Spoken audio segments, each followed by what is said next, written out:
రైట్గా అంబేద్కర్ కోనసీమ జిల్లా కొత్తపేటలోని గోపాలపురంలో టీడీపీ నాయకుడు కాపు ఉద్యమ నేత ఆకుల రామకృష్ణను కాపు కార్పొరేషన్ చైర్మన్ కొత్తపల్లి సుబ్బారాయుడు మర్యాదపూర్వకంగా కలిశారు. సందర్భంగా కాపు జేఏసీ నాయకులతో ఆత్మీయ సమావేశం నిర్వహించారు. కూటమి ప్రభుత్వం అధికారంలోకి రావడంలో కాపు తెలగ అలాగే బలిజ వర్గాల పాత్ర ఎంతో కీలకమంటూ కూడా పేర్కొన్నారు. కాపు కార్పొరేషన్ ద్వారా కాపు తెలగ అలాగే బలిజ వర్గాలకు అందాల్సినటువంటి రుణాలు, కాపు రిజర్వేషన్లు అలాగే రాష్ట్ర వ్యాప్తంగా కాపుల సమస్యలపై వారు చర్చించారు.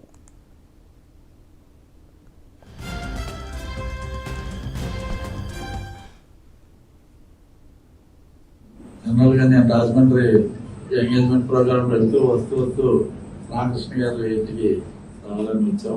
సందర్భంగా రామకృష్ణ గారితో పాటు మన కూటమి నాయకులు, ముఖ్యంగా కాపు సంఘ నాయకులు అందరూ కూడా ఎంతో అభిమానంతో ప్రేమతో జనరల్గా అప్పుడు షార్ట్ టైం అప్పటికప్పుడు ఇన్ఫర్మేషన్ తెచ్చుకుని ఎంతో అభిమానంగా వచ్చి 2-3 గంటలు సమయం అందరూ కూడా మాట్లాడుకొని జనరల్గా కాపుల యొక్క పరిస్థితి ఏ విధంగా ఉంది, జనరల్గా మొన్న 2 సంవత్సరాల క్రితం జరిగినటువంటి అసెంబ్లీ పార్లమెంట్ ఎన్నికల గురించి సమీక్షించడం, ఆ విధంగా ఎన్నికల్లో కాపు సోదరులు అందరూ కూడా ఏ విధంగా ఒక అంకిత భావంతో స్వతంత్ర పోరాటంలో ఎంత పట్టుదలగా నాటి నాయకులు పనిచేశారో, మొన్న జరిగినటువంటి అసెంబ్లీ పార్లమెంట్ ఎన్నికల్లో కాపు సోదరులు అందరూ కూడా అంత పట్టుదలగా పనిచేసినటువంటి విషయాన్ని సందర్భంగా నేను తెలియపరుస్తున్నా.